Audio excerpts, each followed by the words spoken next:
नमस्कार। प्रदेश का सबसे भरोसेमंद news channel India news Uttar Pradesh Uttarakhand देख रहे हैं आप और आपके साथ मैं हूं अपूर्वा। दिल्ली में विधानसभा चुनाव के नतीजों में बड़ा उलटफेर देखने को मिला। बीजेपी ने जहां बंपर जीत हासिल की है तो वहीं आम आदमी पार्टी के बड़े बड़े नेताओं को हार का सामना करना पड़ा। अरविंद केजरीवाल हो या फिर मनीष सिसोदिया, दोनों ही नेताओं की हार हुई है। बीजेपी ने दिल्ली में बेहतरीन प्रदर्शन करते हुए पिछले 27 सालों का जीत का जो सूखा था वो खत्म कर दिया है और 70 विधानसभा सीट वाली दिल्ली में 48 सीटों के साथ प्रचंड जीत हासिल की है। दिल्ली के दंगल में आपको पटखनी देने के साथ ही मिल्कीपुर में भी बीजेपी ने जीत का झंडा गाड़ दिया है। बीजेपी के चंद्रभानु पासवान ने सपा प्रत्याशी अजय प्रसाद को मात दी है। सीएम योगी आदित्यनाथ ने जीत का बेड़ा खुद अपने ऊपर उठाया था। मिल्कीपुर सीट बीजेपी और सपा दोनों के लिए नाक का सवाल बन गई थी, लेकिन योगी की अभेद्य रणनीति के आगे सपा बुरी तरह से ढेर हो गई। आज के खास कार्यक्रम में इसी पर चर्चा करेंगे, लेकिन उससे पहले आपको दिखाते हैं कि आखिर योगी आदित्यनाथ चुनावी दंगल में कैसे गेम चेंजर साबित हुए।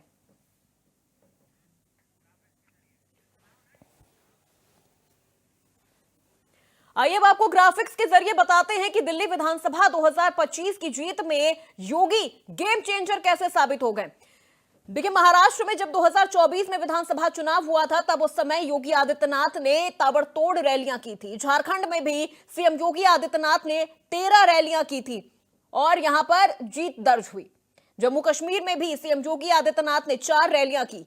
यूपी 2024 के उपचुनाव में 9 रैली अकेले सीएम योगी आदित्यनाथ ने की है। दिल्ली विधानसभा चुनाव में भी 12 रैली सीएम योगी आदित्यनाथ ने की है। स्ट्राइक रेट 17% रहा।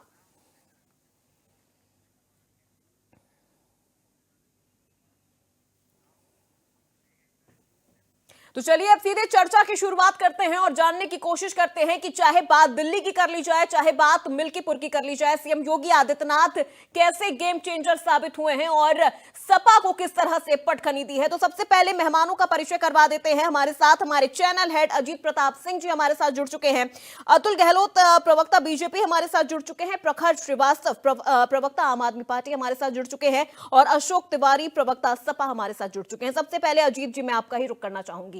2 सवाल लगातार। सबसे पहले आपसे पहला सवाल ये कि समाजवादी पार्टी ने अयोध्या की जीत को बीजेपी के लिए एक नासूर बना दिया था और जिसे वक्त बेवक्त समाजवादी पार्टी उसे कुरेदती रहती थी। दूसरा सवाल, अवधेश प्रसाद ने भरे मंच से यह कहा था कि अगर मेरा बेटा हार गया तो मैं इस्तीफा दे दूंगा। क्या आप वो इस्तीफा देंगे?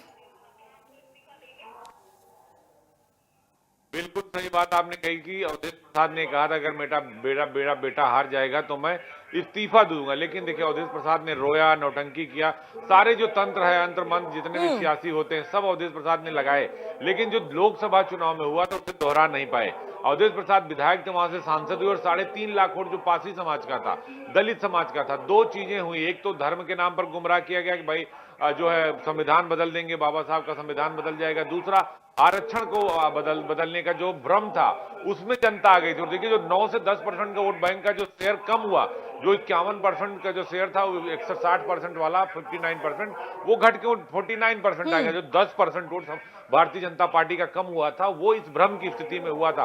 लेकिन हमेशा 2024 जैसी स्थिति नहीं होगी। उसके बाद बाई इलेक्शन हुआ 9 सीटों पर, 7 में भारतीय जनता पार्टी की जीत हुई। महाराष्ट्र हुआ, हरियाणा हुआ, वहां पर भारतीय जनता पार्टी की जीत हुई। और देखिए, उत्तर प्रदेश के मुख्यमंत्री योगी आदित्यनाथ जो संत परंपरा से आते हैं, जो सन्यासी हैं और सियासत के शिखर पर बैठे हैं, उनका जो जीत का स्ट्राइक रेट है वो 70 से 90% का है। कश्मीर से लेकर कन्याकुमारी तक। आप हैदराबाद में उनकी रैली देख लीजिए, आप बॉम्बे में देख लीजिए, आप हरियाणा में देख लीजिए, और दिल्ली में 3 दिन में 14 जनसभाएं योगी आदित्यनाथ ने की थी। और उन्होंने देखिए एक नारा दिया था, उन्होंने बांटोगे तो कटोगे। ये वो नारा था जो जिसने सिर्फ देश नहीं पूरी दुनिया को हिलाकर रखा। अगर कनाडा में चुनाव हो रहा था तो वहां भी ये नारा इस्तेमाल हुआ, अमेरिका में चुनाव हो रहा था वहां पर भी हुआ, जर्सी में बुलडोजर को लगाकर चुनाव हुआ, बांटोगे तो कटोगे। उसके बाद देश के प्रधानमंत्री नरेंद्र मोदी ने भी उस लाइन को आगे बढ़ाया पूर्वा। उन्होंने कहा कि एक रहोगे तो सेफ रहोगे, एक रहोगे तो नेक रहोगे। और दिल्ली का रिजल्ट 48 सीटों पर भारतीय जनता पार्टी की विजय। और आम आदमी पार्टी जो अपने पूरे घमंड में थी, अपने रुआब में थी कि नहीं नहीं हमारे अलावा दिल्ली पर कोई नहीं आ सकता, हम ही दिल्ली के बादशाह हैं, वो बादशाहत अरविंद केजरीवाल की खत्म हो गई। और उसके पीछे का जो सबसे बड़ा ड्रॉबैक पॉइंट था वो था करप्शन। अरविंद केजरीवाल जेल गए, उनके deputy CM Manish Sisodia jail गए, उनके मंत्री सत्येंद्र जैन जेल गए, संजय सिंह आम आदमी सांसद थे वो जेल गए। तो जो करप्शन पर प्रहार था भारतीय जनता पार्टी का और सांगठनिक क्षमता जो थी वो दिल्ली के अंदर दिख के आई। और दिल्ली का दिल जो है, जो दिल आम आदमी पार्टी कहती कि दिल्ली का दिल हमारे अंदर बसा है, तो दिल्ली की दिल की धड़कन वो भारतीय जनता पार्टी में शिफ्ट हो गई है। और देखिए अरविंद केजरीवाल चुनाव हारे, मनीष सिसोदिया चुनाव हारे, सौरभ भारद्वाज चुनाव हारे और अवध ओझा चुनाव हारे। ये वो चेहरे थे आम आदमी पार्टी के जो अपने को प्रस्तुत करते थे कि नहीं नहीं हम ही हैं और हम ही लोकपाल लाएंगे, हम ही करप्शन खत्म करेंगे, हम ही क्राइम खत्म करेंगे। दिल्ली में सिर्फ पानी और बिजली मुफ्त देने से काम नहीं चलेगा। और ये बात अब साबित हो गई है। और मिल्कीपुर की बात बता दूं, मिल्कीपुर की सीट वो थी जहां पर अवधेश प्रसाद जीते थे और पूरे देश में एक माहौल बनाया इंडी गठबंधन ने कि भाई देखिए हमने अयोध्या हरा दिया जहां रामलला विराजमान हुए और भगवान रामलला ने इनका साथ नहीं दिया, राम भी इनके काम नहीं आए। जो राम को काल्पनिक बताता था, जो रामलला का दर्शन करने नहीं जाता, वो राम को आधार बना रहा था, जनेऊ पहन रहा था, मंदिर जा रहा था।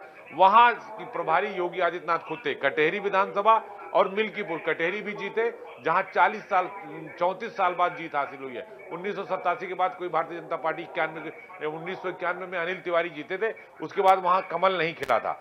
यहां पर जाति समीकरण था, देखिए ब्राह्मण, दलित यानी उसमें पासी समाज भी आता है और राजपूत, और वो पूरा बैग बाउंस हुआ। और भारतीय जनता पार्टी इसमें कामयाब हुई कि अपना जो 8 से 9% वोट बैंक लोकसभा चुनाव में आरक्षण और संविधान के नाम में वापस गया था, वो वोट बैंक वापस आ गया है। तो अब दिल्ली के चुनाव से और मिल्कीपुर के चुनाव से समाजवादी पार्टी को और आम आदमी पार्टी को और कांग्रेस पार्टी को सीखना होगा कि सिर्फ सदन में हो हल्ला करने से काम नहीं चलेगा साहब। आपको ग्राउंड जीरो पर आना होगा, जनता के बीच जाना होगा, जनता की बात को सुनना होगा और उससे पीछे कुछ नहीं होगा, क्योंकि ये पब्लिक सब जानती है। और जो आप करेंगे, जैसा करेंगे वैसा भरेंगे। बोया पेड़ बबूल का तो आम कहां से खाए। तो अब दिल्ली की धड़कन जो है वो बीजेपी के लिए धड़क रही है और 48 सीटों पर, और आम आदमी पार्टी के सभी प्रमुख चेहरे हार गए, आतिशी केवल अपनी सीट बचा पाई है। जी बिल्कुल अजीत जी, मैं लौटूंगी आपके पास। अतुल गहलोत जी हमारे साथ जुड़े हुए हैं, बीजेपी प्रवक्ता है। अतुल जी, सबसे पहले तो दो जीत की आपको ढेरों शुभकामनाएं। एक तरफ दिल्ली तो दूसरी तरफ मिल्कीपुर। अपूर्वा ही है ना जी, धन्यवाद धन्यवाद। बिल्कुल अतुल जी, अब देखिए सवाल ये है कि जिस तरह से दिल्ली में आज बीजेपी की जीत हुई, मिल्कीपुर में बीजेपी की जीत हुई और सीएम योगी आदित्यनाथ जिस तरह से गेम चेंजर के तौर पर सामने आए हैं, एक नासूर बना दिया था समाजवादी पार्टी ने अयोध्या की जीत को लेके, वक्त बेवक्त कुरेदते रहती थी, लेकिन अब मुंह तोड़ जवाब दे दिया मिल्कीपुर की जीत के साथ और ये बता दिया कि अभी ये अंत नहीं है, ये शुरुआत है। अपूर्वा जी, जो अयोध्या की जनता ने सपा को जो वोट की चोट से जवाब दिया है, ये देश ही नहीं पूरे विश्व भर में चर्चा का विषय है। मिल्कीपुर विधानसभा चुनाव, वहां के लोगों से जो लोकसभा चुनाव में गलतियां हुई उन्होंने एक्सेप्ट की और वो मिल्कीपुर चुनाव में उन लोगों ने वोट की चोट से सपा को करारा जवाब देने का काम किया, क्योंकि उन लोगों को पता चल गया कि सपा का कुशासन कितना चरम पर हो गया था। वहां के सपा के नेता गलत कृत्यों में पाए गए और वहां का वर्तमान सांसद उनको बचाने के लिए एड़ी चोटी जोर लगा देता है, पर हमारी सरकार अपूर्वा जी वहां उस अपराधी मोइन खान के घर को बुलडोजर से डलवाने का काम करते हैं। हम दलित हो, चाहे बेटी हो, चाहे व्यापारी हो, उसकी सुरक्षा के लिए भारतीय जनता पार्टी प्रतिबद्ध है। और रही दिल्ली की बात, दिल्ली में दिल्ली वासियों ने हमारी भारतीय जनता पार्टी को जो आशीर्वाद दिया है, उनका आशीर्वाद सिर माथे पर है और उन लोगों ने, दिल्ली वासियों ने भारतीय जनता पार्टी पर जो विश्वास जताया है, मैं आपको आश्वस्त कर देना चाहता हूं, हम भारतीय जनता पार्टी की सरकार उस पर पूरा खरा उतरेंगे। और देखा आपने केजरीवाल जो व्यक्ति बड़ी बड़ी बातें करता था, माननीय प्रधानमंत्री जी के लिए अपशब्द बोलता था, वो सब लोगों ने, दिल्ली वासियों ने बड़े गंभीरता से लिया। जो भ्रष्टाचार का अड्डा हुआ करता था, जितने भ्रष्टाचारी अपूर्वा जी जेल गए वो सारे चुनाव हारे हैं। चाहे आप केजरीवाल जी को ले लीजिए, मनीष सिसोदिया को ले लीजिए, सत्येंद्र जैन को ले लीजिए, सोमनाथ भारती को ले लीजिए, जो भी भ्रष्टाचार में लिप्त पाए गए सारे के सारे चुनाव हारे हैं। देखो दिल्ली की जो जनता है उसने आप सरकार को, जो आपदा जो सरकार थी उसको दिल्ली से बाहर का रास्ता दिखाया है। इसके लिए पूरी दिल्ली वासियों को हम तहे दिल से शुक्रिया अदा करते हैं। और कांग्रेस तो बिल्कुल, कांग्रेस का तो कहना ही क्या, शून्य पर आ गई। आपका जो कुशासन था, दिल्ली प्रदेश के लोग उससे त्रस्त आ गए थे। एक जाति विशेष समुदाय के लिए पूर्वा जी इन लोगों ने बड़ी बड़ी रेवड़ियां चलाई, बड़ी बड़ी चीजें बताई। ये लोग क्या चाहते थे कि एक जाति के बीच बांटना चाहते थे चुनाव को, पर हमें हर जाति ने भारतीय जनता पार्टी को वोट दिया है, हमारी जीत हुई है। दिल्ली वासियों ने हमें आशीर्वाद दिया है, उनके लिए बहुत बहुत आभार। और हम आपको बताना चाहते हैं, हम दिल्ली को विकसित राजधानी बनाने का संकल्प लेते हैं और आप दिल्ली की सूरत और तकदीर बदलने का काम ठीक है अतुल जी, देखिए यही उम्मीद हम भी करेंगे, यही उम्मीद दिल्ली की जनता भी कर रही है। और इसी उम्मीद के साथ दिल्ली की जनता, चाहे मिल्कीपुर की जनता ने बीजेपी को जिताया है कि जो काम पिछली सरकार नहीं कर पाई दिल्ली में, वो इस बार बीजेपी करके दिखाएगी। अशोक तिवारी जी, प्रवक्ता सपा, हमारे साथ जुड़े हुए हैं। अशोक तिवारी जी, सबसे पहले तो आज के नतीजों पर आपकी प्रतिक्रिया मैं जानना चाहूंगी। जी जी जी, देखिए पूर्वा जी, ये चुनाव, पहली बात, आम चुनाव नहीं था, उपचुनाव था। और उपचुनाव 9 उपचुनाव हो चुके थे, जिनमें 2 हम जीते थे, 7 पे भाजपा ने कब्जा किया था, बलपूर्वक कुदरती जीता था। और कानपुर में भी जो बल प्रयोग किया था, लेकिन हम जीत गए थे कानपुर में। सवाल इस बात का है कि जो है ये उपचुनाव जो होता है, हर कोई कहता है कि सरकार इसमें हावी रहती है, लेकिन इस कदर से बल प्रयोग करेगी, इसकी उम्मीद नहीं की जा रही थी। इस कदर से बल प्रयोग करेगी कि जो है अपने तरीके से अधिकारियों को नियुक्त करेगी। पहली चीज, वो लिस्ट हमारे राष्ट्रपति जी ने बता दी थी कि लिस्ट में किस तरह के अधिकारी थे उसमें। और जो है साथ साथ 6 वोट डाला लोगों ने, जो भी डाला। आज एक व्यक्ति का रिकॉर्डिंग में बयान है कि किसी और के आधार कार्ड पर उसने वोट डाला। इस तरह से जो है मनमाने तरीके से वोट डलवाया, फर्जी मतदान कराया, एन केन प्रकारेण बलपूर्वक चुनाव को हथियाया भाजपा ने। इसके लिए हमारे राष्ट्रीय अध्यक्ष जी ने पहले ही बोल दिया था कि चुनाव आयोग भी मूक दर्शक बना रहा है। तमाम शिकायतें करी चुनाव आयोग को, 500 शिकायतें करी लगभग, उसने कोई संज्ञान नहीं लिया। ऐसे सूरत हालात में यही कहा जाता है कि चुनाव आयोग मर गया। सच्चाई है कि जब अभी 24 में चुनाव हुआ था। अशोक तिवारी जी, अब अगर मान लीजिए, एक मिनट, अगर आप मान लीजिए, अगर समाजवादी पार्टी चुनाव जीत जाती तो फिर क्या करते आप? फिर चुनाव आयोग को आप जिंदा कर देते?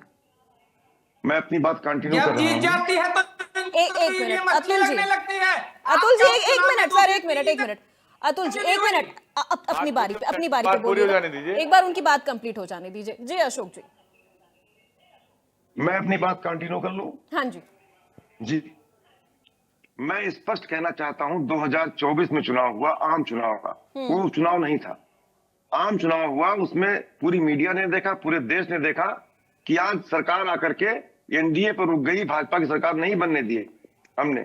और वो कारण क्या था? कारण था आम जनता हमारे साथ थी। 80 सीटों पर चुनाव हो रहा था, 80 सीटों पर अधिकारियों को मनमाना तरीके से आप नहीं ला सकते हैं। आप निष्पक्षता कहीं ना कहीं रहेगी ही उसमें इस तरह से पक्षपात नहीं कर सकते हैं आप। ऐसे ही 2027 में जब आम चुनाव होगा, आम चुनाव में मुद्दे जस के तस खड़े हैं। महंगाई कहीं गई नहीं है, महंगाई बढ़ रही है, बेरोजगारी दूर नहीं हुई है, किसान नाराज है, किसान की कोई समस्या हल नहीं हुई है, बलात्कार रुक नहीं रहा है। आज 4 साल की नौकरी सेना में दी जा रही है। आज पिछड़ों का हक माना जा रहा है, दलितों का हक माना जा रहा है। इन मुद्दों से भाजपा नहीं भाग पाएगी। जब 403 सीटें लड़ी जाएंगी, उस समय दबाव नहीं होगा अधिकारियों पर इतना, जितना दबाव एक चुनाव पर होता है। सवाल इस बात का है, ये मैं कह रहा हूं, जनता सुन रही है। आप इसका जो भी उत्तर दें, हम कुछ नहीं बोलेंगे उस पर, लेकिन सवाल इस बात का है, जनता सुन रही है, इंडिया न्यूज के व्यूअर सुन रहे हैं, और सभी जानते हैं। अंदर खाने में पत्रकार भी जब बात करते हैं तो बात करते हैं कि ये बात सही है, उपचुनाव अलग तरह का होता है, आम चुनाव अलग तरह का होता है। आम चुनाव में मुद्दे हावी रहेंगे, और जब मुद्दे हावी रहेंगे तो भाजपा की विदाई तय है। 27 में भाजपा इन चुनावों को दिखा करके, उपचुनाव को दिखा करके 27 का आम चुनाव नहीं लगी भाजपा। इसमें जो कुछ भी किया, एक चुनाव था, उन्होंने बल प्रयोग किया, हथियार लिया, जबरदस्ती जीत लिया, उससे कोई फर्क नहीं पड़ता है। सरकार पर भी फर्क नहीं पड़ता है, सरकार बनेगी बिगड़ेगी नहीं इस चुनाव से। लेकिन जो 27 का लेकिन अशोक जी इनकी विदाई तय है। ठीक है अशोक जी, वो 27 के नतीजे हम 27 में जिक्र करेंगे, अभी हम 25 में हैं, अभी हम यही की बात कर ले रहे हैं। अब आप देखिए, जब विपक्षी पार्टियां हारती हैं, फिर पूरा ठीकरा ईवीएम, पूरा ठीकरा प्रशासन पे, पूरा ठीकरा अधिकारियों पे फोड़ दिया जाता है। अगर इसी तरह से जीत हासिल करनी थी तो फिर बीजेपी अयोध्या क्यों हार गई? जब इसी तरह से बीजेपी को जीत हासिल करनी थी तो बाकी वो 2 सीटें बीजेपी ने क्यों आपके लिए छोड़ दी? कोई तोहफा थोड़े था आपके लिए जो दे दिया। अपूर्वा जी पहले ही मैंने खत्म कर दिया बात। आम चुनाव की तरह होता है, उस चुनाव की तरह होता है। हम कहते हैं अयोध्या हम जीते हैं, सच्ची जीत हुई है। मिल्कीपुर की फेक जीत है, झूठी जीत है। सच्ची जीत हमेशा हावी रहेगी, अयोध्या हावी रहेगा। अयोध्या की बात हम करते रहेंगे। अयोध्या में हम सही मायने में जीते। आपने अयोध्या जीता, उसके बाद आपने अवधेश प्रसाद जी को एकदम ट्रॉफी की तरह पेश करना शुरू कर दिया। हर जगह उनको इतना बढ़ावा दिया कि फिर मिल्कीपुर में आपको उसका नतीजा देखने को मिल गया। मित्रसेन यादव आपसे नाराज हो गए, उनके बेटे आपसे नाराज हो गए, फिर वो एक नाराजगी आपने झेली यहाँ पर। हम जनता हमारे साथ है, जनता को हम शुक्रिया अदा करते हैं। जनता आज भी साथ है, कल भी साथ थी, आगे भी चलिए साथ ठीक है। एक मिनट अतुल जी, एक मिनट अतुल जी, एक मिनट। प्रखर श्रीवास्तव जी हमारे साथ जुड़े हैं। एक मिनट सर, एक मिनट अतुल जी, एक मिनट अपनी बारी पे बोलिएगा, अतुल जी। ईवीएम मशीन बहुत अच्छी, ठीक है हार जाते हैं तो ईवीएम मशीन बहुत गलत। आपके नेता अतुल जी में चुनाव प्रचार किया, केजरीवाल का क्या हाल हुआ? अतुल जी ठीक है, प्रखर जी से सवाल लेने दीजिए। अतुल जी, दिल्ली का आपके नेता ने वोट मांगी, बताइए क्या हुआ? क्यों नहीं जवाब देते?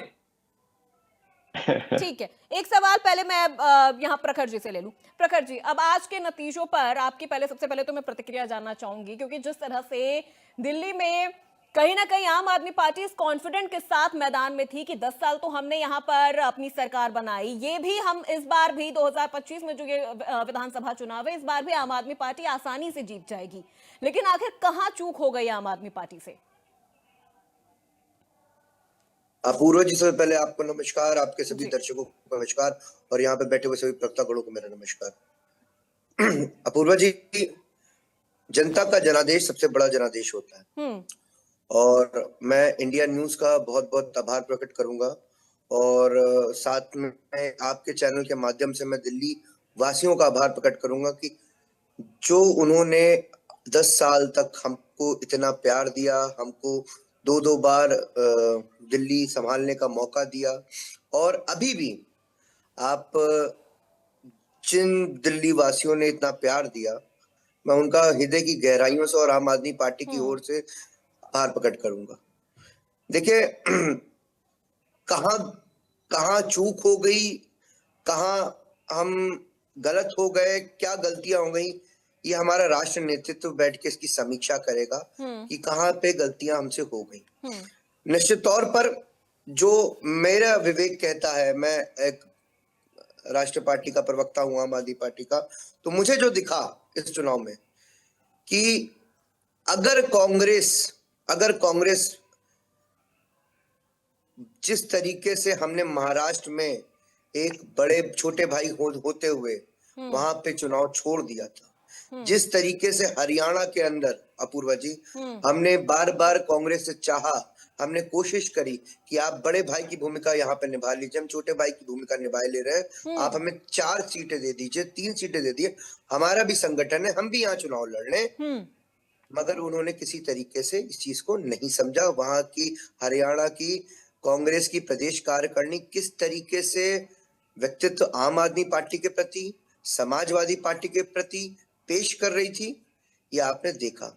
और यही इस बार भी हमारी मनोकांक्षा थी कि कांग्रेस इंडिया गठबंधन में एक सबसे बड़ा दल है, और एक बड़े जिस तरीके से हम भारतीय जनता पार्टी से सीधी टक्कर कर रहे थे दिल्ली के चुनाव में, हम लोगों को पूरा विश्वास और इंडिया गठबंधन के सभी घटक दलों को भी ये अपूर्वा जी पूर्ण रूप से विश्वास था कि कांग्रेस एक बड़े भाई की भूमिका निभाएगी, मगर ये ऐसा नहीं हुआ। विश्वास था प्रखर जी, सबसे बड़ा सवाल तो ये भी ना कि आखिर क्यों विश्वास था? जब चीजें संतुलित नहीं थी, जब चीजें पार्टी के अनुकूल नहीं थी, तो फिर यह विश्वास जताने वाली स्थिति बनी ही क्यों? अपूर्वा जी, मैं आपके इस बात का जवाब मैं तुरंत देता हूँ। अपूर्वा जी, जिस तरीके से माननीय सांसद संजय सिंह जी को देखिए, आप जाए हमारे राष्ट्रीय संयोजक आदरणीय माननीय अरविंद केजरीवाल जी को देखिए, हमने महाराष्ट्र में जाके माननीय सांसद संजय सिंह जी ने कांग्रेस के प्रत्याशियों के लिए चुनाव मांगा था, वोट अपील करी थी, और यही दिल्ली के अंदर ठीक विधानसभा इस चुनाव के पहले जब कांग्रेस पार्टी का समर्थन करने माननीय अरविंद केजरीवाल स्वयं उतरे थे सड़कों पर। तो हमारी मनोकांक्षा और इंडिया गठबंधन के सभी घटक दलों की मनोकांक्षाएं इसी प्रकार की थी कि जिस तरीके से आम आदमी पार्टी ने एक बड़े भाई की भूमिका लोकसभा चुनाव के अंदर दिखाई थी, हमारी वहां उस वक्त सरकार भी मौजूद थी, वही मनोकांक्षाएं हमें राहुल गांधी जी से और प्रियंका गांधी जी से भी थी। और रही बात, देखिए अपूर्वा जी, ये जानना बहुत दिलचस्प होगा, मैं आपको फिर बताना चाहता हूं कि देखिए आज आप देखेंगे, आपने चुनाव के नतीजे आ चुके हैं, हमारी भारतीय जनता पार्टी से सीधी टक्कर थी और हम जो वोट शेयर पाए हैं वो 43.55% पाए हैं। और भारतीय जनता पार्टी जो आज सरकार बना दिया जिसने, उसका वोट ऑफ शेयर 45% समथिंग है। ये मात्र 2% वोट शेयर का अंतर, और ये 2% वोट शेयर का अंतर किसको लाभ पहुंचा? सीधा सीधा कांग्रेस को लाभ पहुंचा पिछली बार से। भले ही वो खाता नहीं खोल पाई, भले ही उन्होंने वो शून्य की हैट्रिक मार दी, मगर उन्होंने क्या करा? उन्होंने सीधा सीधा भारतीय जनता पार्टी को चुनाव दिया। मैं अपूर्वा जी बहुत ही जिम्मेदारी से एक बात, आपके सम्मानित चैनल पे आपके करोड़ों दर्शक हैं और आप एक बहुत वरिष्ठ पत्रकार हैं, मैं बहुत विनम्रता पूर्वक एक बात कहूंगा, मैं बताना चाहता हूं कि किस तरीके से अपूर्वा जी माननीय अरविंद केजरीवाल ने स्पष्ट होकर आप जैसे सम्मानित पत्रकारों को बोला था कि इस दिल्ली के अंदर भारतीय जनता पार्टी को अगर कोई अंदरी इंटरनली जिताने में लगा है वो है कांग्रेस पार्टी। और अपूर्वा जी, इसका ये प्रमाण ये था कि भारतीय जनता पार्टी के एक पूर्व सांसद रहते हैं रमेश बिदोड़ी जी, किस तरीके से उन्होंने प्रियंका गांधी, कांग्रेस की शीर्ष नेतृत्व की गालों के ऊपर एक औची टिप्पणी करी थी, उसके प्रति ना संदीप दीक्षित जी जाते हैं, ना अजय माकन जी जाते हैं जो उनके राज्यसभा के सांसद हैं, एक भी किसी प्रकार की कोई एफआईआर दर्ज कराने दिल्ली के किसी भी थाने और किसी चौकी नहीं जाते। मगर वो जब माननीय अरविंद केजरीवाल ने 2100 की निधि का शिलान्यास का बोला था, वादा करा था, उसमें वो राष्ट्रद्रोह का मुकदमा दर्ज कराने दिल्ली के उसमें थाने में चले जाते।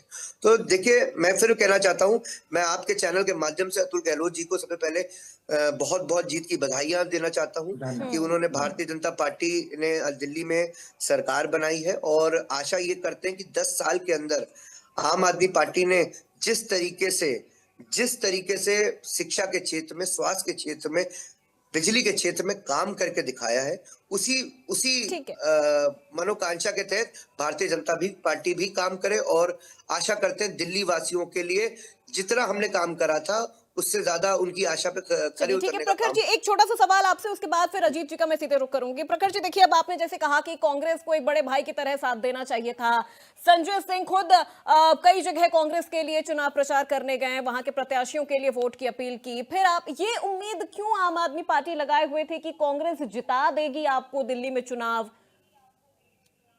देखिए, मैं कह चुका हूं, मैंने बिल्कुल साफ तौर पे कहा कि सिर्फ आम आदमी पार्टी को नहीं, इंडिया गठबंधन के और जो घटक दल थे उनको भी उम्मीद थी, उनको भी अपेक्षा थी कि कांग्रेस पार्टी जो इंडिया गठबंधन के अंदर एक बहुत बड़ा दल है, सबसे बड़ा दल है, वो एक बड़े भाई की भूमिका निभाएगी। बीते 10 साल में जब प्रधानमंत्री श्री नरेंद्र मोदी जी की प्रचंड लहर थी, उस दौरान भी हमने उनको दिल्ली पे काबिज होने नहीं दिया था। ये चीज देखिए, आपने देखा होगा बीते इस चुनाव में कि किस तरीके से समाजवादी पार्टी के सुप्रीमो माननीय अखिलेश यादव जी ने, किस तरीके से आरजेडी के सुप्रीमो तेजस्वी यादव जी ने, किस तरीके से ममता बनर्जी जी ने, हमारे और आप देखिए शिवसेना पार्टी ने हमारा खुल के दिल्ली के अंदर समर्थन करा। मैं फिर आपको ये बात दोहराना चाहता हूं कि हमारा जो वोट शेयर रहा है वो 43.55% रहा, और भारतीय जनता पार्टी जो चुनाव वहां जीती है उसका वोट मात्र 2% हमसे ज्यादा रहा। हरियाणा में मैं दोहरा रहा हूं कि आप बाद में पूर्वा जी मुझसे ये मत कहिए, तो आपने हरियाणा में आपके चुनाव लड़ गए, हरियाणा में हमने पूरी तरीके से हर प्रयास करा था कि हम छोटे भाई की भूमिका निभा लेते हैं, हमको आप 4 से 5 सीटें दे दीजिए, हम उसमें चुनाव लड़ लेंगे, क्योंकि हमारा भी वहां संगठन है, हमारे कार्यकर्ताओं ने भी काम करा है। ठीक है प्रखर जी, मैं लौटूंगी आपके पास। अजीत जी से सवाल ले लेती हूँ। अजीत जी, देखिए, एक तरह से मिल्कीपुर सीट समाजवादी पार्टी का गढ़ रही मित्र सेन की वजह से, उनकी वजह से एक गढ़ बनी रही समाजवादी पार्टी के लिए ये सीट। लेकिन जिस तरह से अनदेखी इस बार हुई है मित्र सेन जो के परिवार को लेके, चाहे अरविंद सेन की बात कर ली जाए, जो एक अनदेखी रही है, क्या वो यहाँ पर एक फैक्टर बन गया है समाजवादी पार्टी की हार के लिए? बिल्कुल अपूर्वा, समाजवादी पार्टी को सीखने की जरूरत है और अपने काम करने के तौर तरीके बदलने होंगे, जो सियासी तौर तरीके हैं। अब सदन पर हल्ला मचाने से, सदन के बाहर प्रदर्शन करने से काम नहीं चलेगा। आपको सड़क पर जाना होगा। और देखिए, एक बार आपको भ्रम का फायदा मिल सकता है जो 2024 में मिल गया, लेकिन योगी और मोदी जैसे जहां बड़े नेताओं, जो फायर ब्रांड नेताओं जिनकी पहचान पूरी दुनिया में हो, अगर उनसे आपको लड़ना, देखिए दिल्ली में ठीक है भैया 45%, 43%, 2% के वोटों का अंतर है, जो है भारतीय जनता पार्टी 39 सीटों पर आ गई। उत्तर प्रदेश में भी जब 2012 और 17 में चुनाव हुए तो मायावती और अखिलेश यादव में बीच में 2% का अंतर था और अखिलेश यादव ने सरकार बना ली थी। लेकिन जो आप कह रहे हैं कि ईवीएम खराब हो गया, 70% का दुरुपयोग हो गया, पीडीए के अधिकारी नहीं थे, अयोध्या के जो डीएम है, अयोध्या के जो कमिश्नर है, दोनों पीडीए का हिस्सा है, जो वो बोलते हैं बीच का सदस्य, दोनों ही दलित समाज से आते हैं। गौरव दयाल और चंद्रभूषण दोनों ही जाते हैं वहां। आईजी पर आप बना रहे हैं, वो ब्राह्मण है, प्रवीण कुमार तिवारी, जो कल एसपी पर दबाव बना रहे हैं। आप ये कह रहे हैं कि सारे पीठासीन अधिकारी बदल गए। मैं तो ये कहता हूं अपूर्वा कि 2002 से पहले, जब से मुलायम सिंह यादव मुख्यमंत्री थे, बहन जी मुख्यमंत्री थी, यानी सुश्री मायावती मुख्यमंत्री थी, फिर अखिलेश यादव मुख्यमंत्री थे, उनके कार्यकाल में जो हुआ, परंपरा तो आपने डाली ना, फूलन देवी, अतीक अहमद, मुख्तार अंसारी, डीपी यादव, ये किसके लाए हुए थे? तो जो परंपरा आपने डाली, हरशंकर तिवारी को मंत्री कौन बनाया था, अमरमणि त्रिपाठी को मंत्री कौन बनाया था? तो वो उसको जो आपने किया है तो उसको झेलने के लिए तैयार रहिए। जो मैंने पहले बात कही कि पेड़ बबूल का लगाया तो आम कहां से खाए। दूसरी बात, आज जो दिल्ली में प्रधानमंत्री का भाषण है अपूर्वा, वो काफी महत्वपूर्ण है। उन्होंने सबसे पहले कहा कि दिल्ली में तरक्की के सारे रास्ते खुल जाएंगे, और ये कहा कि आम आदमी पार्टी ने यमुना की जो दुर्दशा की है वो और हमारी आस्था को पैरों से कुचला। और दूसरी लाइन उन्होंने बहुत महत्वपूर्ण बोली है, जो आम आदमी पार्टी के लिए जो है सबसे ज्यादा मुश्किल करने वाली है। देखिए, शाम को दिल्ली में जो सचिवालय था सीज कर दिया गया, कोई भी फाइल का आवागमन रोक दिया गया, सब कुछ रोक दिया गया। और प्रधानमंत्री ने कहा कि 1 दशक बाद यूपी जो है दिल्ली जो है आपदा से मुक्त हुई है, यानी आपको उन्होंने आपदा बोला। और दूसरी लाइन उन्होंने बोला है कि भ्रष्टाचार के हर तार की जांच होगी। केजरीवाल पर उन्होंने बोला कि कोई भी जो भ्रष्टाचार आपने किया आप बचेंगे नहीं। उन्होंने कहा कि आम आदमी पार्टी को जो उन्होंने किया, दिल्ली की जनता ने साफ कर दिया, और दिल्ली की असली मालिक जो है वो सिर्फ दिल्ली की जनता है। पीएम मोदी ने भी कहा कि जो शॉर्टकट करने वाली राजनीति है अब वो नहीं चलेगी। तो जो उन्होंने बात कही है कि एक एक भ्रष्टाचार की जांच होगी, तो यानी आम आदमी पार्टी के देखिए सारे नेता बड़े लगभग जेल होकर लौट आए हैं। अरविंद केजरीवाल हो, संजय सिंह हो, मनीष सिसोदिया हो, और ये सारे के सारे हार गए हैं चुनाव। संजय सिंह तो लड़े नहीं है, लेकिन मनीष सिसोदिया, अरविंद केजरीवाल, सौरभ भारद्वाज और जो अभय ओझा हैं, ये लोग चुनाव हारे हुए हैं। तो उन्होंने कहा भ्रष्टाचार पर हम वार करेंगे, आपको छोड़ेंगे नहीं। तो दिल्ली का चुनाव भी ये सबक लेने वाली बात है कि आप जो है यमुना के लिए वादा करेंगे, साफ नहीं करेंगे, पानी और बिजली बोलेंगे नहीं हम इतनी यूनिट तक नहीं लेंगे, लेकिन आपका जो सिस्टम है, देखिए आज अन्ना हजारे ने भी कह दिया कि जब खुद हार गए हो तो अपने विधायकों से कौन सा सवाल करोगे। उमर अब्दुल्ला ने एक ट्वीट किया था और एक लाइन सिर्फ लिखा था, एक शब्द लिखा था, आपस में लड़ोगे तो ऐसे ही होगा, खूब लड़ो आपस में। तो ये जो बात है, आपने इंडी गठबंधन बनाया, राहुल गांधी को नेता मानने से इनकार कर दिया, ममता बनर्जी अलग हो गई, केजरीवाल अलग हो गए, अखिलेश यादव अपने को बड़ा नेता मानने लगे। और दिल्ली में जिस तरह जो बात कह रहे थे कि भाई बड़े भाई की भूमिका में कांग्रेस को रहना चाहिए था, बड़े भाई की भूमिका में कांग्रेस नहीं रही, समाजवादी पार्टी भी ना बड़े भाई की भूमिका में रही ना छोटे भाई की भूमिका में रही। तो सियासत में, सत्ता में, कहते हैं सियासत में सत्ता का जो शिखर है वहां तक पहुंचने के लिए आपको बहुत धैर्य से काम करना होगा। हम तो अब भी कह रहे हैं, मेरी जो व्यक्तिगत राय है पूर्वा, कि सड़क पर ही आपको आकर काम करना होगा। सदन में आप स्विट्जरलैंड का बैग लेकर चले जाइए, सदन में आप महाकुंभ की चर्चा कर दी, भाई महाकुंभ को लेकर, महाकुंभ का असर दिल्ली के चुनाव में है। सबसे ज्यादा लोग उत्तर प्रदेश और बिहार के रहते हैं, महाकुंभ में करोड़ों लोग वही आ रहे हैं, पूरा दिल्ली महाकुंभ में है। और आप कह रहे हैं कि गंगा जी में स्नान करने से आपके पाप नहीं धुलेंगे, नौकरी नहीं मिलेगी, रोजगार नहीं मिलेगा, और खुद भी मल्लिकार्जुन खड़गे डुबकी लगाने नहीं आ रहे। अखिलेश यादव बम मुश्किल दबाव से आए और चले गए, उनके भी वही सवाल थे। तो ये जो महाकुंभ था ना, ये जो सनातन का समरसता का संगम था, जो सबसे बड़ा दुनिया का महामंच यहाँ पर लगा हुआ है समरसता का, मानव संगम का, संस्कृति सभ्यता का और परंपरा का, संस्कारों का सबसे बड़ा उदाहरण महाकुंभ है। इसका भी असर दिल्ली के चुनाव पर था। तो जो दिल्ली की जनता, पूरे देश की जनता, पूरी दुनिया के 186 देशों के लोग महाकुंभ में आ रहे हैं, उन्होंने भी ये जो ब्रांडिंग की है, तो दिल्ली में एक तरफा चुनाव होने में महाकुंभ का भी बहुत योगदान है। योगी आदित्यनाथ जहां जाते हैं 70% से प्लस स्ट्राइक रेट होता है। 3 दिन में 14 जनसभाएं उन्होंने दिल्ली में की थी और प्रचार किया था। और जैसे ही आप नोएडा या मेरठ या गाजियाबाद आप पार करते हैं, तो आधी आबादी उत्तर प्रदेश की दिल्ली में ही स्टार्टिंग में। अगर आप मयूर विहार से और ओखला तक जाएंगी, आप पड़पड़गंज लक्ष्मी नगर तक जाएंगी, तो उसका बहुत असर पड़ा। और ये बात अब आम आदमी पार्टी और को दिल्ली में और समाजवादी पार्टी को उत्तर प्रदेश में सीखने की जरूरत है कि आपको अब सड़क पर उतरना होगा, संघर्ष करना होगा, जनता के बीच में जाना होगा। ट्यूटर खेलने से अब काम बनने वाला नहीं है। पूर्वा, बिल्कुल अजीत जी, एक और सवाल आपसे, उसके बाद मेहमानों का रुख करते हैं। जिस तरह से अभी प्रखर जी ने कहा कि कांग्रेस को एक बड़े भाई की भूमिका के तौर पर अपनी भूमिका निभानी चाहिए थी, हमारे लिए सीट छोड़ देनी चाहिए थी, आखिर आम आदमी पार्टी कांग्रेस पर इतनी डिपेंड क्यों है कि वो हमें जिताएंगी? कांग्रेस ने थोड़ा ना आपको जिताने का ठेका ले रखा है। बिल्कुल, देखिए उम्मीद तो होती है और उम्मीद पर दुनिया कायम है। जब लोकसभा चुनाव में सभी लोग एक साथ थे और आम आदमी पार्टी ने भी सपोर्ट किया, उनके वोटरों ने बाहरी सब जगह सपोर्ट किया, तो आम आदमी पार्टी को इस बात की उम्मीद थी कि भाई कांग्रेस चूंकि दिल्ली में है, हम प्रियंका गांधी वही है, राहुल गांधी वही है, सोनिया गांधी वही है, मल्लिकार्जुन खड़गे वही, सारे उनके बड़े नेता वही हैं, तो उनको प्रचार करना चाहिए था और उनको बड़े भाई की भूमिका अदा करना चाहिए था। क्योंकि लोकसभा के चुनाव में आम आदमी पार्टी ने राहुल गांधी को बड़ा भाई बनाया था, अखिलेश यादव को छोटा भाई बनाया था, तो दोनों इस चुनाव में बड़े भाई और छोटे भाई दोनों अलग हो गए। यूपी के 2 लड़के भी अलग हो गए, अखिलेश और राहुल भी। और उत्तर प्रदेश में भी आपने देखा होगा कि संभल में जब हुआ मामला, तो राहुल गांधी, अखिलेश को रोका गया, राहुल गांधी हाथरस चले गए।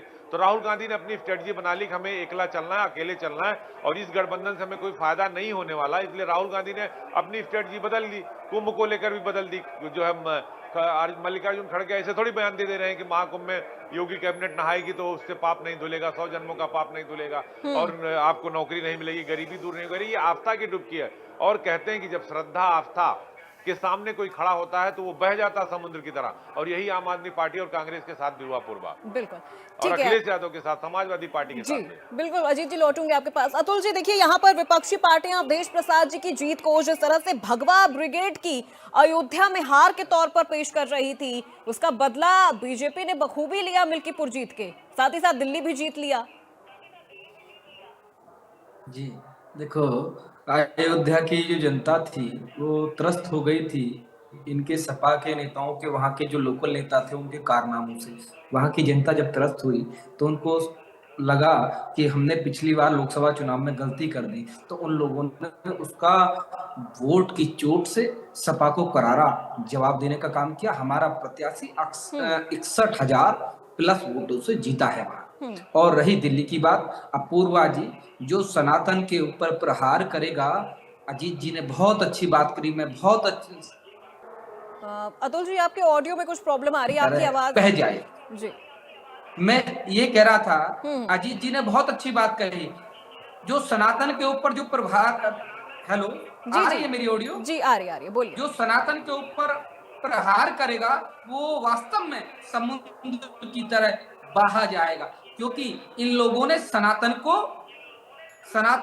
का मजाक उड़ाने का काम किया। चाहे कांग्रेस हो, सपा हो, आप पार्टी हो, इन लोगों ने जब सनातन का मजाक उड़ाने का काम किया, क्यों बताइए, कुंभ है, कितना भव्य दिव्य कुंभ हो रहा है उत्तर प्रदेश में, इन लोगों ने उस कुंभ में जो मौतें हुई कुछ, उनके ऊपर भी हास्य उड़ाने का काम किया। इन लोगों ने लोगों को भ्रमित करने का काम किया। इन लोगों ने जातिवाद की पॉलिटिक्स की, इन लोगों ने धर्म को बांटने की चीज की। अरे मैं पूछना चाहता हूं आपसे, दिल्ली ने बहुत झेल लिया, अब दिल्ली का हर एक व्यक्ति जागरूक हो गया है, और मैं आपको आश्वस्त कर देना चाहता हूं पूर्वा जी, दिल्ली के लोग अब दिल्ली के लोगों ने अब डबल इंजन की सरकार को चुन लिया है। मैं आपको बताना चाहता हूं, जो दिल्ली 15 साल इन लोगों ने पीछे कर दिया, जिस दिल्ली को आज हम आपको विश्वास दिलाना चाहते हैं आपके चैनल के माध्यम से बैठकर कि हम 30 साल दिल्ली को आगे बढ़ाने का काम करेंगे, हम भ्रष्टाचार को खत्म करने का काम करेंगे। जिन लोगों ने दिल्ली के लोगों की गाड़ी कमाई को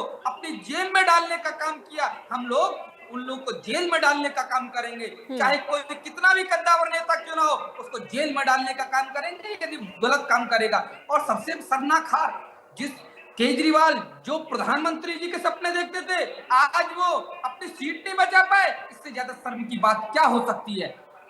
ठीक है अशोक तिवारी जी, इनके वरिष्ठ मंत्री आज अपनी सीट को नहीं बचा पाए, इससे ज्यादा शर्म की बात क्या हो सकती है। जो दिल्ली की जनता को इन्होंने जो भ्रमित किया था, वो दिल्ली की जनता जग गई और दिल्ली की जनता के दिल में मोदी जी हैं और मोदी जी के दिल में दिल्ली है। और अपूर्वा जी, मैं विश्वास दिलाना चाहता हूं, आप 3 महीने बाद देख लेना, हम इस 5 साल में दिल्ली को 30 साल से आगे ले जाएंगे। जो इन्होंने 15 साल बिल्कुल अतुल जी, ना दिल्ली का, यही उम्मीद दिल्ली की जनता भी कर रही है। अशोक तिवारी जी से एक सवाल, अशोक तिवारी जी बहुत छोटा सा बहुत सटीक सवाल आपसे, अवधेश प्रसाद पासी कब इस्तीफा दे रहे हैं? अच्छा क्या बात, ये उनकी बात इतना है, फेक, ये उनकी बात है, ये उन्होंने भरे मंच से कहा है। अजीत प्रसाद हारे ही नहीं है, मैं स्पष्ट कह रहा हूँ, ये तो बलपूर्वक छीन ली गई सीट। मैं लगातार कह रहा हूँ, हमारे राष्ट्रीय अध्यक्ष जी कह रहे हैं कि बलपूर्वक छीनी गई सीट और हारी हुई सीट या जीती हुई सीट में अंतर होता है। ये सवाल का जवाब दे दिया। आगे बोलूं, आगे बोलूं या बोलने के लिए न समय हो तो चुप हो जाता हूँ। नहीं आप बोलिए, लेकिन अब आप देखिए बात से पलट गए ना, बात तो यहाँ हार जीत की थी। उत्तर मैंने दे दिया, उत्तर मैंने आपको दे दिया। अब आपने तो हार के भी कितने सारे प्रक्रिया बता दी है कि ये बलपूर्वक वाली जीत है। बात की कोई वक्त नहीं है, इनकी बात की कोई कीमत नहीं है। इनका सांसद का 3 दिन पहले वीडियो जारी हुआ, फूट कर गढ़ियाले आंसू बहा रहा था क्योंकि मुझे दलित वोट बैंक मिल जाए, पर लोगों ने इसका जवाब दे दिया। अशोक जी, कहा कि यदि मेरा बेटा चुनाव हार जाए, ठीक है अतुल जी, इस्तीफा दे दूंगा। एक मिनट अतुल जी, वो जवाब दे रहे हैं, वो जवाब दे रहे हैं। अब देखिए, अब आप अशोक जी, अब आप हार को इस तरह से हार के इतने सारे कारण मत बता दीजिए। मैंने अपनी बात कह दी। इस पैनल में अजीत भाई जैसे बुद्धिजीवी बैठे हुए हैं। अब अतुल जी बहुत चिल्ला के बोलते हैं तो मैं चुप हो जाता हूँ, मैं सहम जाता हूँ कि यही बोल ले, जनता सुन ले इनको। मैं उनकी आवाज ही सर वैसी है, बड़ी बुलंद आवाज है उनकी, हम खुद कई बार डर जाते हैं। अपूर्वा जी, मैं कहता हूँ कि जो है, मुझे अगर इजाजत है तो मैं बोल हाँ, बिल्कुल इजाजत है सर, बोलिए। जी, मैं कहना चाहता हूँ, ये जनता बहुत जागरूक है। अजीत भाई अच्छी तरह जानते हैं, आप भी जानते हैं, अजीत भाई बखूबी जानते हैं, वो बहुत बुद्धिजीवी व्यक्ति हैं। मैं बार बार कहूंगा इस बात को, लेकिन मैं ये बात स्पष्ट कहना चाहता हूँ, वो ये भी जानते हैं कि आने वाला चुनाव 27 का महंगाई, बेरोजगारी, भ्रष्टाचार, किसान की समस्या, आरक्षण की समस्या, दलित की समस्या, पिछड़े की समस्या, रोजगार की समस्या, जो प्राइवेटाइजेशन किया है मोदी जी ने उसकी समस्या, 4 साल की नौकरी की समस्या, और साथ साथ जो कुंभ में जिस तरह से मोदी जी का ट्वीट आ गया है, राष्ट्रपति जी का ट्वीट आ गया है खेत पकड़ करने का, और योगी जी का 17 घंटे बाद वो जागते हैं नींद से, 17 घंटे बाद थोड़ा दुख व्यक्त करते हैं लेकिन श्रद्धांजलि अर्पित नहीं करते हैं।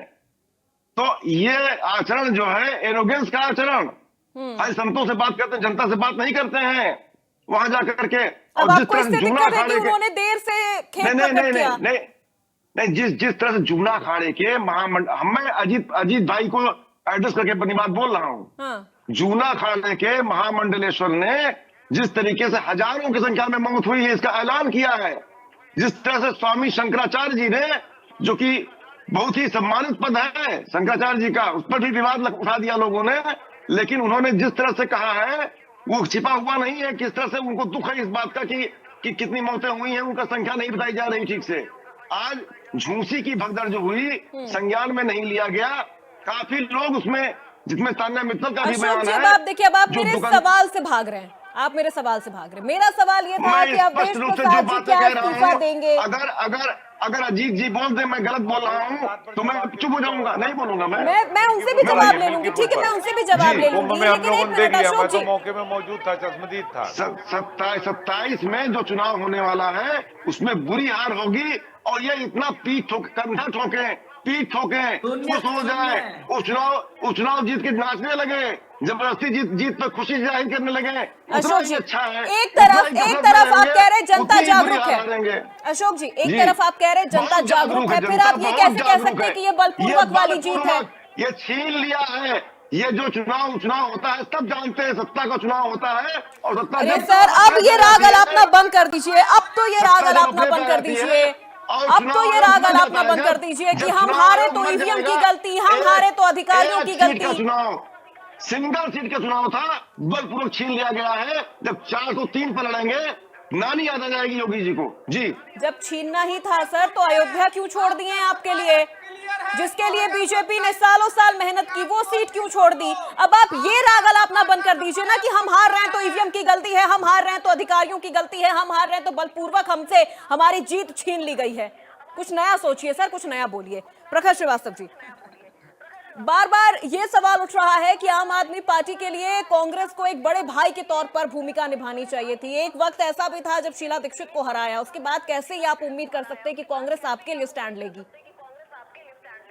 देखिए, मैं आपको फिर बताना चाह रहा हूँ अपूर्वा जी, बहुत विनम्रता पूर्वक, कि जब ये अभी 2024 का लोकसभा का चुनाव हुआ था, जब भारतीय जनता पार्टी को इंडिया गठबंधन ने विवश कर दिया, बैसाखी पे लाकर, दो बैसाखी पे लाके खड़ा कर दिया, तो जो समीकरण, जो बातचीत, जो वादे हुए थे, वो ये इसको लेकर हुए थे कि भारतीय जनता पार्टी को पूर्ण रूप से हर तरीके से शिकस्त देने का काम करना है। उसी चीजों को लेते हुए माननीय सांसद संजय सिंह जी हमारी पार्टी से, माननीय हमारे राष्ट्र संयोजक माननीय अरविंद केजरीवाल जी, दिल्ली में उन्होंने वोट मांगा कांग्रेस के प्रत्याशियों के लिए, महाराष्ट्र में वोट मांगने का काम करा, हरियाणा में हमने पूरी तरीके से हर जतन प्रयास करे कि हमको छोटे भाई की भूमिका के स्वरूप रख लें, 4 से 5 सीटें हमको दे दें, हम चुनाव लड़ लें वहां, क्योंकि हमारा संगठन है। मगर उन्होंने किसी भी तरीके से भूमिका नहीं निभाई एक बड़े राजनीतिक दल होकर इंडिया गठबंधन के अंतर्गत, और इसका खंडन इंडिया गठबंधन के सभी घटक दल ने करा। अब मैं बताना चाह रहा था, अभी मैं सुन रहा था अतुल जी की बात को, मैं आपके माध्यम से अपूर्वा जी बहुत विनम्रता पूर्वक एक बयान देना चाहता हूँ। मैं कहना चाहता हूँ, देखिए, आम आदमी पार्टी जो है वो आंदोलन की कोख से जन्मी हुई पार्टी है। हम लोग अपूर्वा जी जल के और तप के निकले हुए लोग हैं। हम लोग किसी भी तरह की ये कोई बदर हुड़कियों से न डरे हैं न कभी डरेंगे। जिस तरीके से कहा जा रहा है सचिवालय बंद कर दिए गए हैं, सील कर दिया गया है, फाइलें इधर से उधर नहीं जाएंगी। अरे साहब जी, मैं आपको बताना चाहता हूँ, दिल्ली की जनता, देश की जनता ये सब अच्छी तरीके से जानती है कि आपने किस तरीके से 5 जज के बेंच का फैसला, जिसमें माननीय सर्वोच्च न्यायालय ने साफ तौर पे कहा था कि एक निर्वाचित मुख्यमंत्री और एक निर्वाचित विधायक की जो ताकत होती है, वो ताकत उनके पास रहेगी। ये ताकत ना एलजी साहब को दी जाएगी, ना अधिकारियों को दी जाएगी। मगर आपने क्या करा? भारतीय जनता पार्टी का चरित्र किस प्रकार तक का था पूर्वा जी? राज्यसभा में, लोकसभा में इसी सर्वोच्च न्यायालय का आदेश ले जाकर उसको पलटने का काम करा। पलट के क्या कर दिया? एलजी साहब के हाथ में और अधिकारियों के हाथ में सब कुछ, सारा अधिकार दे दिया। एक आपको मैं सच बताना चाहता हूं कि हर राज्य में सबसे आखिरी साइन किसी का भी होता है तो वो मुख्यमंत्री का होता है, मगर दिल्ली के अंदर ऐसा नहीं है, क्योंकि वो काला कानून वहां पारित हो चुका है। राज्यसभा और लोकसभा में दोनों में पास कर दिया गया है। अब जो आखिरी हस्तक्षेप होता था, आखिरी हस्ताक्षर होता था, वो एलजी साहब का होता था। और मैं आपको फिर बताना चाहता हूं कि ये कौन सी फाइलों की बात कर रहे हैं, ये जिस फाइलों की बात कर रहे हैं वो एलजी साहब के पास ऑलरेडी है, और जो झूठे आरोप लगाए गए थे उसमें हमको सर्वोच्च न्यायालय ने जमानत दे दी है। अब कौन सी किसकी बात करें? और हमको अगर किसी बदर हुड़कियों से डराएंगे अपूर्वा जी, मैं आपके सम्मानित चैनल के माध्यम से, आपके माध्यम से अतुल जी को कहना चाहता हूँ, हम किसी चीज से डरते नहीं है। हम लोग जल के तप के लोग आए हुए हैं।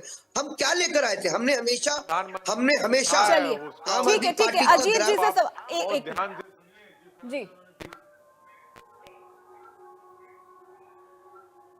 जी अजीत जी आप बोलिए। मैं कह रहा था कि पूर्व प्रधानमंत्री ने जो बोला कि जो शॉर्टकट राजनीति करने वाले थे उनको जनता ने शॉर्ट सर्किट कर दिया। दूसरी बात उन्होंने कहा कि मैं ऐलान करता हूं, दिल्ली के विधानसभा सत्र के पहले ही विधानसभा सत्र में कैग रिपोर्ट रखी जाएगी, और जिन्होंने दिल्ली को लूटा है उन्हें लौटाना पड़ेगा। और उन्होंने एक बात और कही कि जो लोग ईमानदारी की बात कह के सत्ता में आए थे वो सबसे कट्टर निकले।